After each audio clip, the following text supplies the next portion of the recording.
Hi there, Clarence White, auctioneer. I'm here to talk to you today about how to bid at a competitive real estate auction and win. First and foremost, you need to bid. My advice is always be the opening bidder if you can. In other words, be the first person to put your card in the air. The strategy that most people take, which is to wait, sit back and watch and see what happens, is entirely self-defeating. If you think about it, you have the opportunity to fire the first shot in the psychological game that is the auction by throwing your card straight in the air and demonstrating to all of the other registered parties that are in attendance that you're there to purchase the home and that you're serious. The other advantage that this has is that you get to control where the opening bid is placed in terms of price. Now, there's two potential strategies you might want to look at in terms of price as to where you place that opening bid. The first strategy is that if you believe that you're competing with a large number of registered parties and if you believe that the competition on the home is likely to be strong, then sometimes a very strong opening bid can be a good strategy, because what it does is it puts the other competitors back on their heels and they go, oh wow, gee, is that where we're going to start the bidding? In other words, you've made them scared right from the start of the auction. Now, the other strategy that you might want to look at is if you're not too sure how much competition exists on the home and you'd like to explore that a little bit before you really place your stronger bids, then you could place an opening bid that's a little bit lower. And what that will tend to do is that will encourage the other bidders and the other competitors in the room to jump into the bidding because they feel comfortable bidding at that lower level. And you'll discover more about how many bidders are there and how many people are willing to buy the home and what the strength of those bidders is by pursuing that strategy. Most auctioneers are comfortable to start an auction about 5% below the advertised price guide, so that's a fairly safe and comfortable level at which to place your opening bid. There's really no point placing a ridiculously low opening bid because any good auctioneer is simply going to refuse to accept that bid, but make sure you're the opening bidder and make sure you have a strategy about where you're going to place that opening bid in terms of price. The second thing you need to do is bid reasonably confidently and without much hesitation throughout the course of the auction.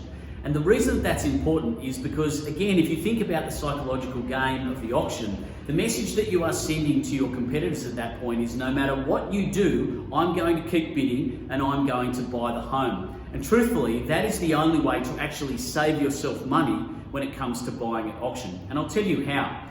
One of the things that I see, you'd be surprised how often I see this, is that I'll say to a bidder, would you like to bid again? And they'll say back to me, there's no point. No matter what we do, that guy's just going to keep bidding again. So what's the point? People actually say that back to me, and it's very, very common.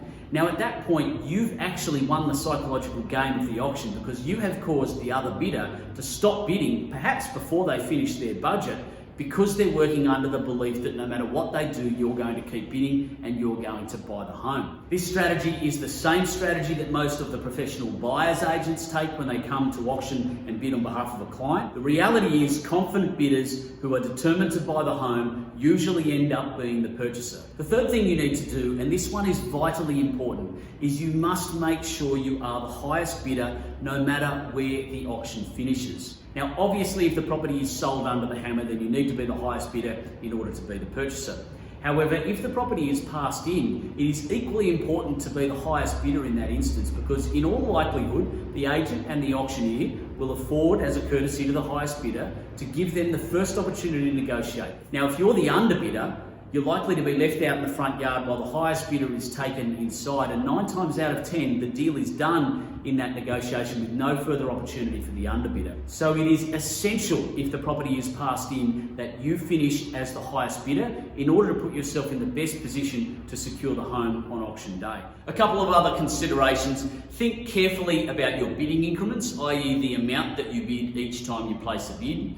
Bidding in small increments such as $1,000 and $2,000 can be a false economy because it can tend to send a signal to other people on the auction floor that you may be nearing the end of your budget.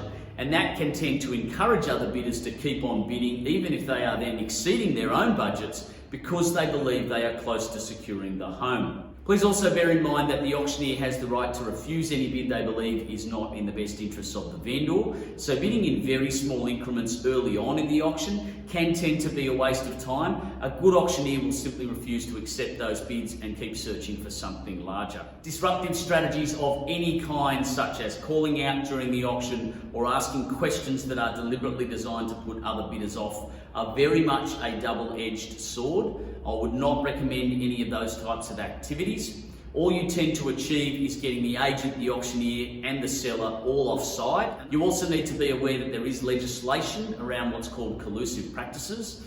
So if it is deemed that you have negatively affected the result of the auction through those types of actions, you can be fined and you can even open yourself up to being sued by the vendor. If you follow these simple strategies, you will increase your chances of success at auction. Thanks so much for tuning in. I'm Clarence White. Happy bidding and good luck.